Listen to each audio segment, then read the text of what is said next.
Yes sir. Yes ठीक sir. Sir. ठीक है। ओके, सिमिलैरिटी इस चैप्टर में हमें कौन कौन से पॉइंट्स डिस्कस करने हैं। देखो, ratio of areas of two triangle, first point. उसके बाद बेसिक प्रोपोर्शनलिटी थ्योरम और उसका converse. Then test of similarity of triangle, जैसे हमने टेस्ट ऑफ कॉन्ग्रुएंसी देखा था 9th स्टैंडर्ड में, वैसे test of similarity of triangles रहेंगे। Then property of angle bisector, ये पिछले साल कोविड-19 के कारण रिमूव कर दिया था सिलेबस में से, लेकिन अभी इस साल नोटिफिकेशन नहीं आया तो हमें पूरा चैप्टर लेना है, every single point. Then properties of area of similar triangle. अब इस सिमिलर ट्राइंगल के लिए ये जो रेशियो ऑफ एरियाज है वो पॉइंट फिर से रिपीट होगा, but that is for similar triangles. And then the last is ratio of intercept made by transversal on 3 parallel lines. ये 2 सर पॉइंट डिलीट हुए थे, ये 2 पॉइंट पिछले साल। ठीक है, अभी इस साल हम सब कुछ लेने वाले हैं। पहले तो सर हाँ, बोलो बोलो। सातों थ्योरम ही है या no no no no, all are not theorem. सारे थ्योरम्स नहीं है, ये एक थ्योरम है बीपीटी, उसको शॉर्ट में हम बोलते हैं बीपीटी, बेसिक प्रोपोर्शनलिटी थ्योरम, और फिर उसका कॉन्वर्स। ये 2 थ्योरम है, इसमें से एक हर साल बोर्ड में पूछा जाता है फिक्स, या तो बीपीटी पूछा जाएगा या तो उसका कॉन्वर्स फिक्स आता है, इसके पूरे मार्क्स मिलते हैं आपको। बाकी के प्रॉपर्टी है, टेस्ट है और प्रॉपर्टी है। ठीक है, ओके सर। सर इस चैप्टर में थ्योरम कितने हैं? इस पर्टिकुलर चैप्टर में ऊपर ऊपर देखा जाए तो 2 ही थ्योरम है, ये 2, बीपीटी और उसका कॉन्वर्स, मतलब मेन थ्योरम। लेकिन अगर हमें थ्योरम बना के सबको सीखना है तो फिर ये 5 थ्योरम बनते हैं टोटल, एंगल बाइसेक्टर का भी, एरिया ऑफ सिमिलर ट्राइंगल का भी, और ये भी इंटरसेप्ट मेड बाय ट्रांसवर्स, ये 3 और ये 2, ऐसे 5 थ्योरम बनते हैं।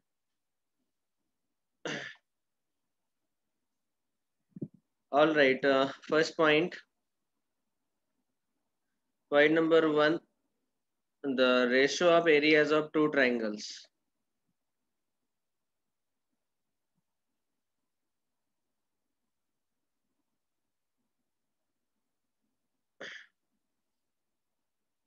Now, whenever we are discussing about the ratio,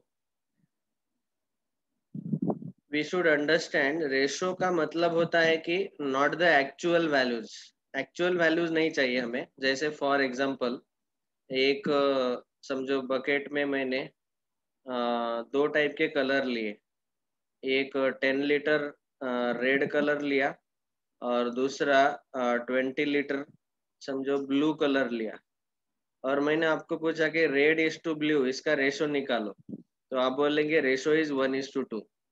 तो रेशो मतलब द सिंप्लीफाइड फ्रैक्शन, या फिर उन दोनों का जो सिंप्लीफाइड प्रोपोर्शन है 1:2, वो दिखा देता है। लेकिन ओरिजिनल वैल्यूज जो है वो है 10 और 20। ठीक है, तो रेशो मतलब हमें ओरिजिनल एरियाज ऑफ ट्राइंगल नहीं निकालने हैं, उन एरिया का रेशो कितना आएगा। रेशो मतलब इन दोनों का जब हम ये डिवीजन करके सिंप्लीफाइड आंसर आएगा, वो आंसर हमें चाहिए। We don't want exact area, ये याद रखना है। नहीं तो बहुत सारे स्टूडेंट बोलते हैं सर एरिया कहाँ पे है, एरिया नहीं, this is the ratio of areas. तो वहां पे डायरेक्टली आपको ऐसा सिंप्लीफाइड आंसर मिलेगा 1:2। ओरिजिनल एरिया कुछ तो रहेगा, जैसे यहाँ पे है 1 को 10 से मल्टीप्लाई करो और 2 को भी 10 से मल्टीप्लाई करो, तो ओरिजिनल एरिया 10 और 20 आएगा, यहाँ पे जैसे लीटर में है वैसे। So here we will get the ratio of the areas of 2 triangles. Before that, ये चैप्टर का हेडिंग क्या है, सिमिलैरिटी।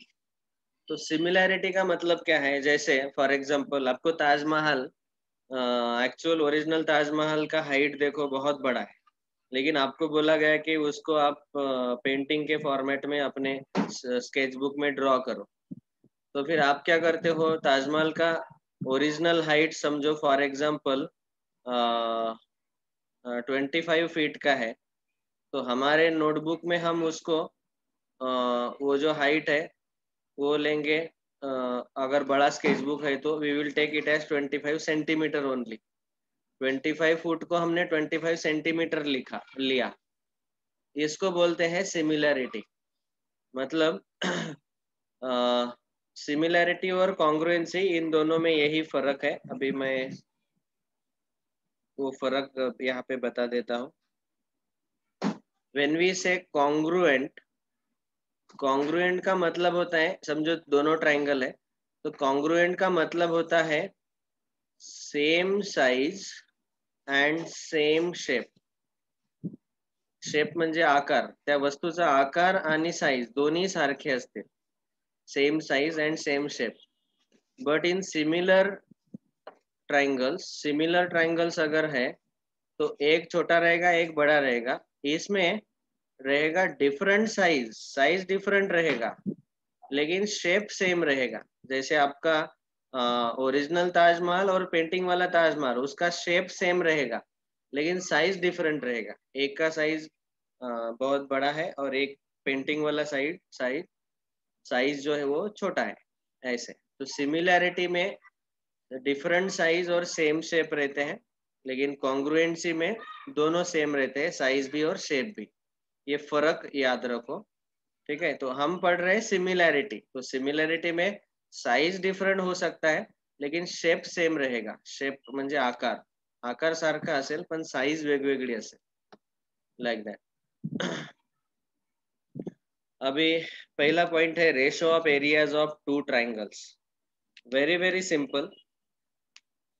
आपको पहले से पता है, from childhood you are learning what is the formula for area of triangle.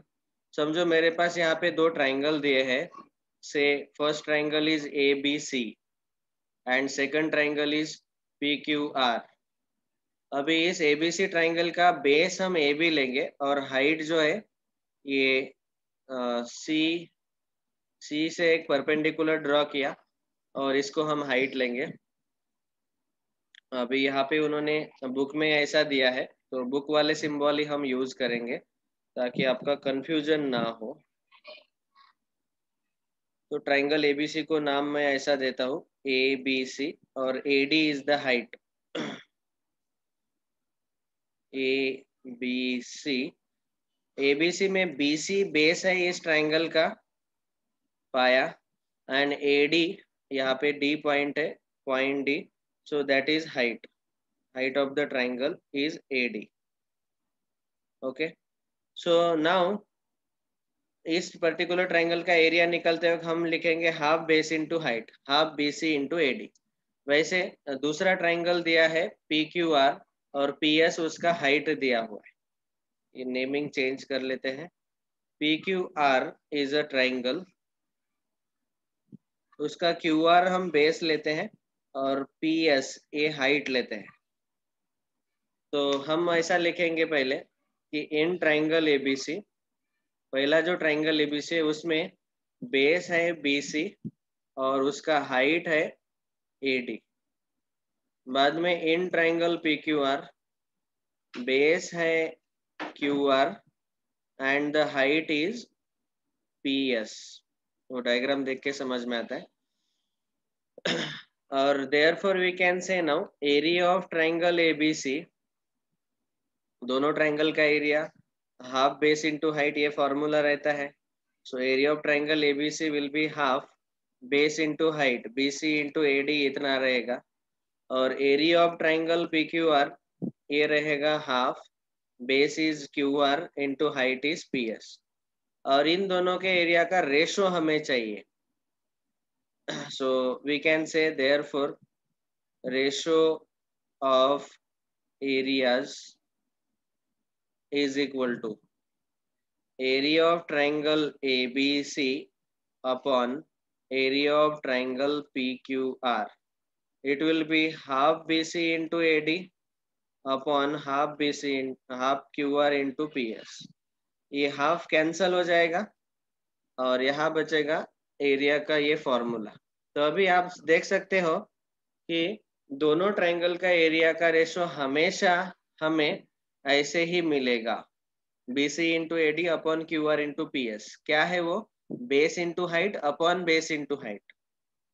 कभी कभी इसी को समटाइम्स जो ट्राइंगल 1 है, ट्राइंगल ABC, उसके बेस को लिया जाता है B1 और हाइट को लिया जाता है H1, पहला ट्राइंगल है इसीलिए।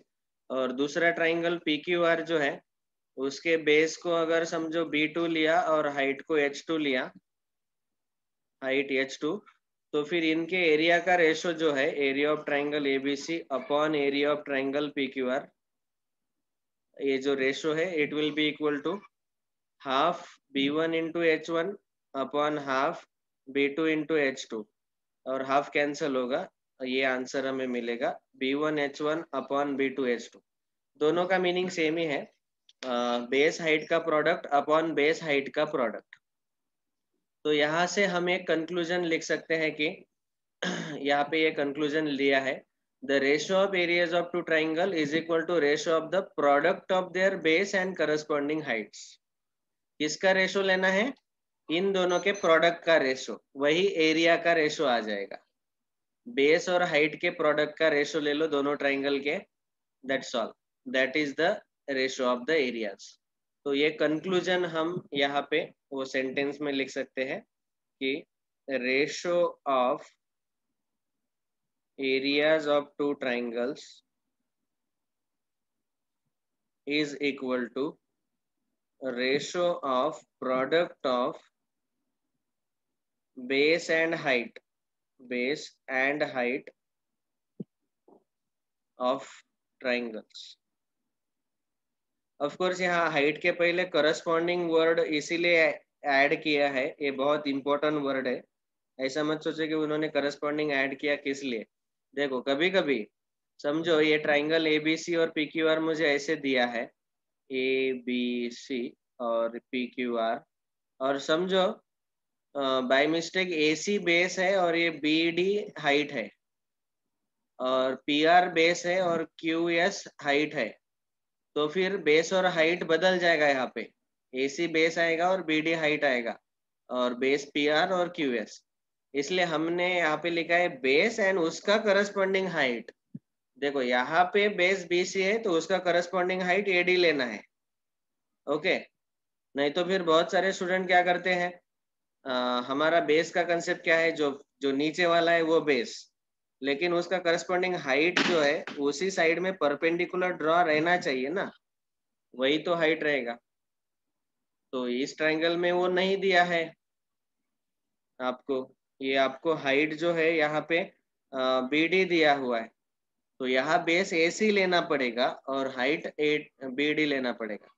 तो ऐसे 3 बेस और 3 हाइट्स हम ट्रायंगल में ले सकते हैं, इसीलिए करस्पॉन्डिंग वर्ड सबसे इम्पोर्टेंट है। यहाँ पे जो बेस लिया उसी का करस्पॉन्डिंग हाइट लेना है, नहीं तो फिर गलती हो जाएगा। Okay, so this is the first concept. अभी कभी कभी क्या होता है कि कुछ केसेस में दो कंडीशन आते हैं। अगर कुछ ट्राइंगल्स है उनका हाइट सेम है, तो हाइट सेम होने के कारण यहाँ पे हाइट कैंसल हो जाएगा और खाली एरिया का रेशो जो है वो बेस का रेशो आ जाएगा। और किसी ट्राइंगल में समझो बेस सेम है, जैसे इन दो ट्राइंगल में हाइट सेम था AD और PS, इन दो ट्राइंगल में बेस सेम है AB, दोनों ट्राइंगल का बेस AB है पूरा, लेकिन हाइट अलग अलग है, हाइट CD और PQ। तो फिर हमें क्या मिलेगा, यहाँ बेस बेस कैंसिल हो जाएगा और हाइट का रेशो मिलेगा जो एरिया का रेशो। तो ये दो कंडीशन हमें याद रखने हैं कि इनकेस अगर हाइट इक्वल है दोनों ट्राइंगल का, तो फिर एरिया का रेशो बस बेस का रेशो ले लो, और अगर दोनों ट्राइंगल का बेस सेम है तो उनके एरिया का रेशो लेते वक्त ये बेस कैंसिल हो जाएगा, खाली हाइट का रेशो लेना है। सो ये दो प्रॉपर्टीज हम नोट करके लिखते हैं, या फिर इन्होंने बुक में जैसे बोला है condition number 1, condition number 1, if heights of triangle are equal. मैं बहुत जगह ट्राइंगल इस वर्ड के जगह ऐसा ट्राइंगल ड्रॉ करूंगा, आप पूरा लिख लेना। heights of triangle are equal, then in that case what will happen? तो एक वो डायग्राम ड्रॉ कर लेते हैं. दोनों ट्राइंगल के हाइट्स सेम है, तो यहाँ पे ADA हाइट है और यहाँ पे PSA हाइट है, PQR ABC. Here it is given that both the heights are same, HH, और बेस BC जो है उसको हम लेंगे B1 और बेस QR को लेंगे B2. ये बिल्कुल आसान कंसेप्ट है, अभी आपको समझ में आ गया होगा. So therefore we can say area of triangle ABC upon area of triangle ABC upon area of triangle PQR is equal to, यहाँ पे आएगा BC into AD base into height upon QR into PS. अभी BC पहला base B1 है, height H है, दूसरा base QR जो है वो B2 है, हाइट H है, तो यहाँ हाइट कैंसिल होगा और आंसर आएगा B1 upon B2, base upon base.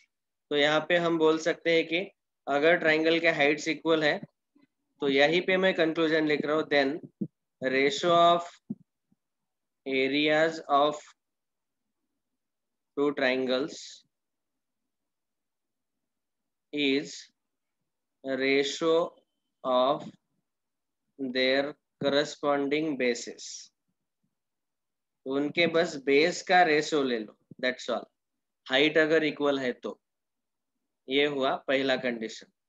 और वैसे ही दूसरा कंडीशन नंबर 2 कि अगर उसमें बेस इक्वल है, if the bases of triangle are equal, then we can say ratio of areas of triangles is equal to ratio of their corresponding heights. उनके बस Heights का रेशियो ले लो, ठीक है. तो जैसे यहाँ पे एक ही बेस पे दो ट्राइंगल ड्रॉ कर सकते हैं हम. समझो मैंने ये लिया बेस AB, इसी बेस पे मैं दो ट्राइंगल ऐसे ड्रॉ कर सकता हूँ, लेकिन दोनों ट्राइंगल का हाइट अलग अलग रहेगा. पहला ट्राइंगल हम समझ लेंगे ABC और दूसरा ट्राइंगल लेंगे ABD. यहाँ पे ये हाइट CP और दूसरा हाइट DQ. तो पहले हाइट को H1 लेंगे, दूसरे हाइट को H2 लेंगे, लेकिन बेस तो सेम है, बेस B ही रखेंगे दोनों का, AB, दोनों ट्राइंगल. तो पहला ट्राइंगल है, so I will directly write now, therefore area of triangle ABC upon area, पहला बड़ा वाला triangle ABC upon area of triangle ADB. ABC का एरिया आएगा base into height H1 upon ADB का एरिया आएगा base into height H2. Base यहाँ cancel होगा और रेशियो आएगा H1 अपॉन H2. तो हाइट्स का रेशियो आता है, ठीक है. That's all. ये 3 पॉइंट्स याद रखने हैं. कौन से 3 पॉइंट डिस्कस किए हमने? कि एरिया ऑफ ट्राइंगल जो है उनका एरिया का रेशियो ये बेस इंटू हाइट का रेशियो, प्रोडक्ट का रेशियो आता है. उसमें अगर बेस इक्वल है, हाइट इक्वल है तो बेस का रेशियो बचेगा, और हाइट इक्वल है, सॉरी बेस इक्वल है तो हाइट का रेशियो बचेगा. That's all. इसी के ऊपर पहला प्रैक्टिस सेट डिपेंडेंट है. इसमें प्रैक्टिस सेट में एक बहुत इम्पोर्टेंट कंसेप्ट मुझे बताना है कि देखो, सॉल्व्ड एग्जांपल हमेशा आप गो थ्रू कर लेना. I don't want to discuss them in the class, but you should always go through all solved examples. आप खुद गो थ्रू करो, बस देख लेना है, पढ़ लेना है उनको अच्छे से.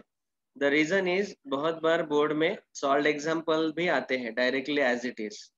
क्लास में हम नहीं लेंगे क्योंकि उसी टाइप के सारे क्वेश्चन प्रैक्टिस सेट में रहते ही हैं, but solved example wherever possible, अभी जहाँ पे इम्पोर्टेंट है वहाँ पे तो मैं लेता हूँ. जैसे आपने देखा होगा कि एपी में हमने जो इम्पोर्टेंट थे, नेचुरल नंबर वाला, odd natural number, even natural number, वो हमने ले लिए. लेकिन हर बार ऐसे नहीं हो पाएगा. ओके, तो ये 3 पॉइंट्स हमने देखे। Ratio of areas of triangle is equal to product of base and height, corresponding height, और हाइट इक्वल है तो करस्पॉन्डिंग बेस का रेशियो आएगा एरिया का ratio, and if its bases are equal then corresponding heights का ratio आएगा। तो practice set 1.1 में ये हम सॉल्व करेंगे। एक इम्पॉर्टेंट चीज, फोर्थ क्वेश्चन में देखो, ये दोनों ट्राइंगल जो है कौन कौन सा, ABC ये वाला और ट्राइंगल BCD, दोनों ट्राइंगल इन दो पैरेलल लाइन के बीच में फिट किए हैं। So whenever two triangles are fitted in between parallel lines, इसका मतलब उनका हाइट सेम रहता है, ये याद रखना है। इन दोनों का हाइट सेम रहेगा, क्योंकि height is distance between parallel lines. वो दोनों दोनों दो पैरेलल लाइन के बीच में है ना, तो उन दोनों का हाइट सेम रहेगा, ये याद रखना। बस इतना अगर आपको पता है तो ये प्रैक्टिस सेट 1.1 इजीली सॉल्व हो पाएगा। देखो अभी यहाँ पे वैल्यूज आएंगे। अब तक हमने थियरी डिस्कस किया कि height upon height, base upon base, और यहाँ product of base into height. अभी यहाँ पे एग्जैक्टली वैल्यूज आएंगे। तो प्रैक्टिस सेट 1.1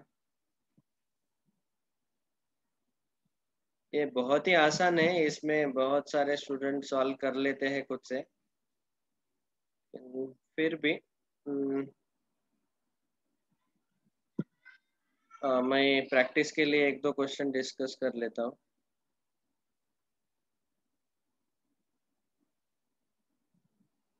हाँ, फोटोज भेज दूंगा, स्क्रीनशॉट भेज दूंगा, don't worry. Okay,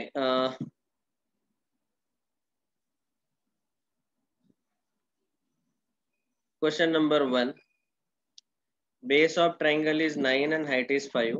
Base of another triangle is 10 and height is 6. Find the ratio of areas of these triangles. So हम ऐसा लेंगे। अभी यहाँ पे सॉल्यूशन,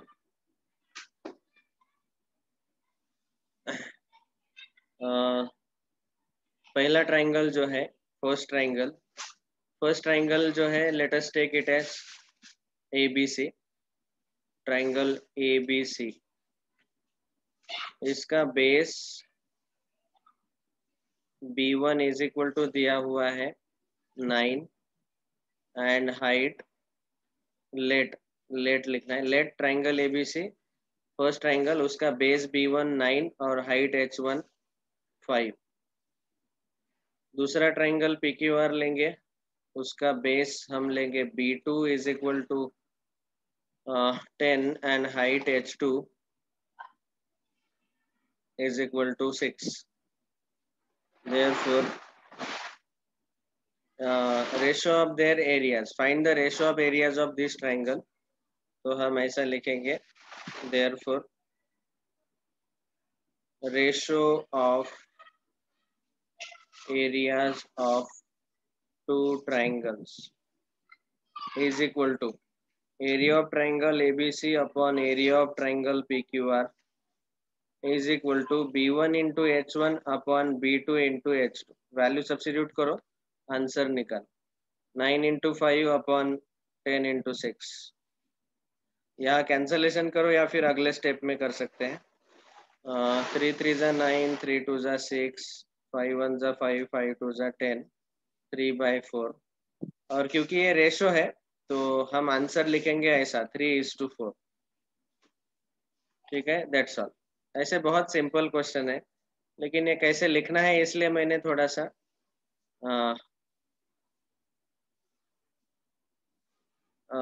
बताया है।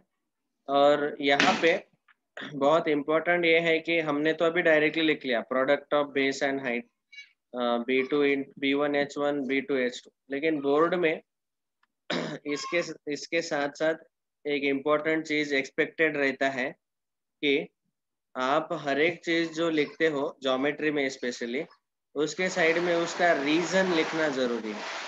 You have to write the reason compulsory. तो यहाँ पे हमें इसका रीजन यहाँ साइड में लिखना पड़ेगा। तो ये वाला जो पार्ट है, मैं क्या करता हूँ, अगले लाइन में हम कैलकुलेशन करेंगे, लेकिन ये जो हमने लिखा अभी, इसका रीजन लिखते वक्त अब यहाँ हम वैल्यूज तो डाल देंगे 9, 5, 10, 6, फिर वो आ जाएगा 3/4, आंसर 3:4। लेकिन इसका रीजन हमें लिखना जरूरी है। तो क्या रीजन लिखेंगे यहाँ पे? यहाँ पे रीजन आएगा ये वाला statement, ratio of areas of triangle to triangles is equal to ratio of the product of base and height of base and corresponding heights of the triangle. ठीक है, तो ये स्टेटमेंट, तो ये 3 स्टेटमेंट इसीलिए मैंने आपको लिख के दिए। ये तीनों स्टेटमेंट एज अ रीजन करके लिखना कंपलसरी है, दे कैरी द मार्क्स। तो यहाँ पे वो जो पहला स्टेटमेंट है वो लिखना है। Will you do it? आप लिख डालेंगे यहाँ पे। Yes sir. हाँ, ये हुआ पहला क्वेश्चन। वैसे ही इसी टाइप में अगर हाइट इक्वल आते हैं दो ट्राइंगल के, तो फिर हम बोलेंगे कि जैसे इस दो ट्राइंगल में एक ट्राइंगल है ए बी सी और दूसरा ट्राइंगल है ए डी बी, तो इन दोनों में बेस सेम है ए बी, तो इनका एरिया आएगा, एरिया का रेशो आएगा रेशो ऑफ द बेसेस। तो उसके लिए हम डायरेक्टली लिखेंगे triangle ABC upon triangle ADB, area will be equal to directly height upon height. ABC का हाइट है बीसी और इस ट्राइंगल का हाइट है एडी, तो बीसी अपॉन एडी मतलब 4/8, 1/2 आंसर आएगा। लेकिन उसका रीजन लिखना है कि since the bases are equal therefore ratio of areas is equal to the ratio of corresponding heights. वो लाइन लिखना है। समझ में आया? इसमें अगला सॉल्यूशन लिख पाएंगे कि लिख के बताओ? लिख के बताओ सर। लिख के बताओ सर। ओके, सेकंड देखो, ये जो दोनों ट्राइंगल है उसमें बेस सेम है ए बी। ये ट्राइंगल बीसी हाइट है इसका, पहला वाला हाइट बीसी है, बेस ए बी है, और दूसरा ट्राइंगल जो है उसका हाइट ए डी है और बेस फिर से ए बी ही है। तो इन दोनों के एरिया का रेशो हमें पूछा गया। सो now we can write down here कि triangle ABC and triangle ADB have same base AB, दोनों का बेस सेम है AB। therefore we can say sir हाँ बोलो। सर हम साइड ए बी को हाइट भी ले सकते हैं ना? साइड AB को आप हाइट लेंगे तो प्रॉब्लम आ जाएगा। आप उसको हाइट ले सकते हो, कोई no need to worry, we can also take it as height for both the triangles, there is no problem।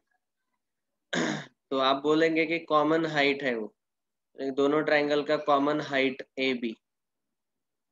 Okay, generally ये थोड़ा ऑड लगता है, ये बेस और ये हाइट H1 और ये हाइट H2, ये थोड़ा सा अच्छा लगता है दिखने में, डिस्कस करने में।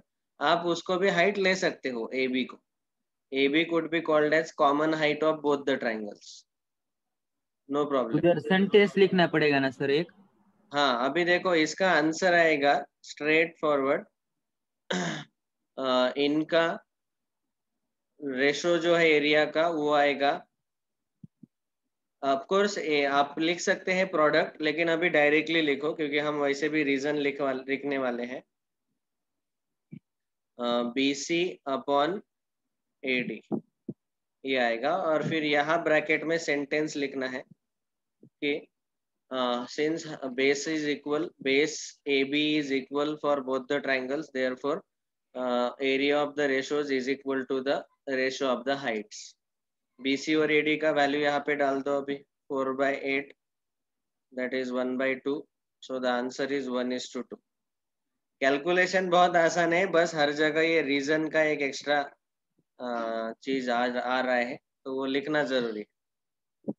यहाँ पे वो बेस इक्वल है वो वाला लाइन लिख लेना।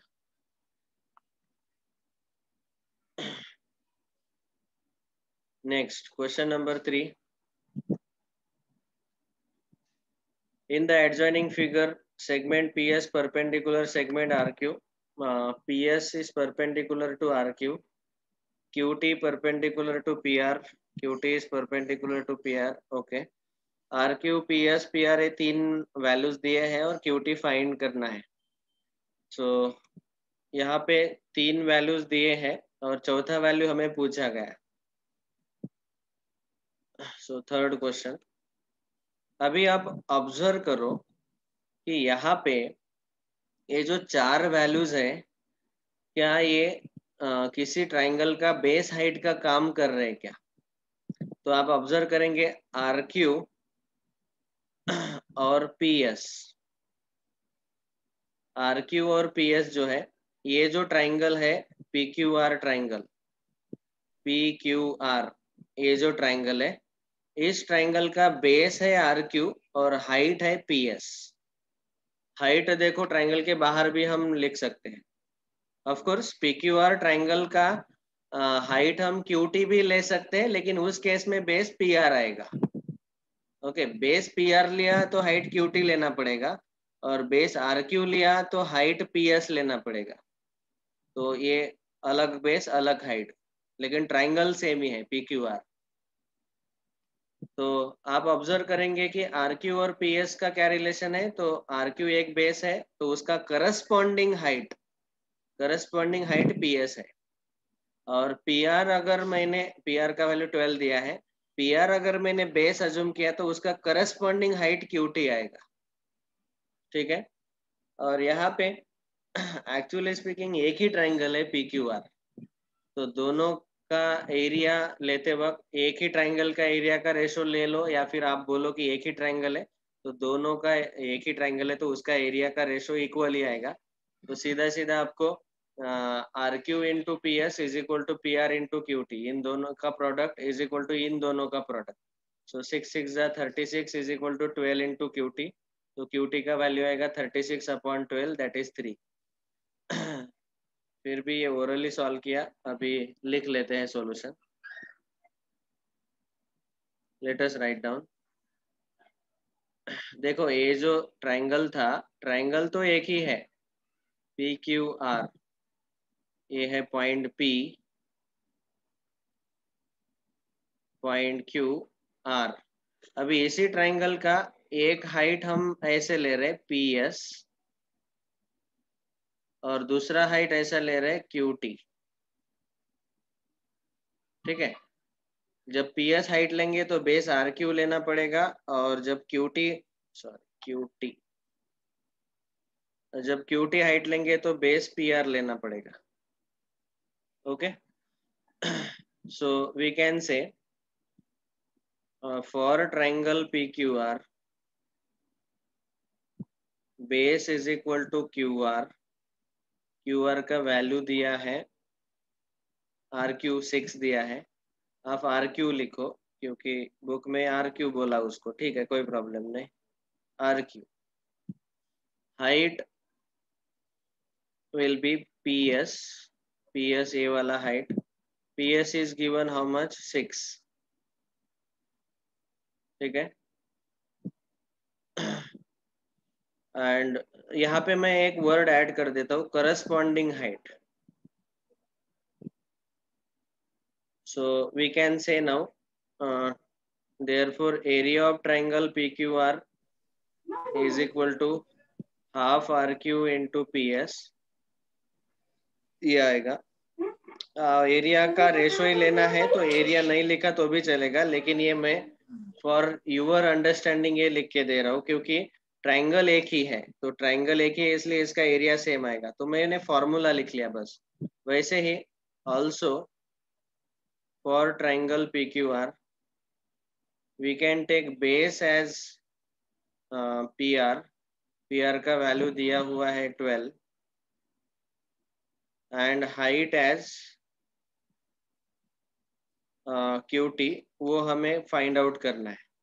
और ट्राइंगल का एरिया बनेगा half base into height PR into QT.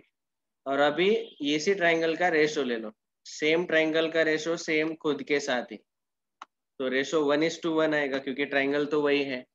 तो अगले स्टेप में आएगा area of triangle PQR upon area of triangle PQR, लेकिन ये दो अलग अलग फॉर्मूले यूज करने पड़ेंगे, हाफ हाफ कैंसिल होगा। आगे सॉल्व कर लेना आप अभी।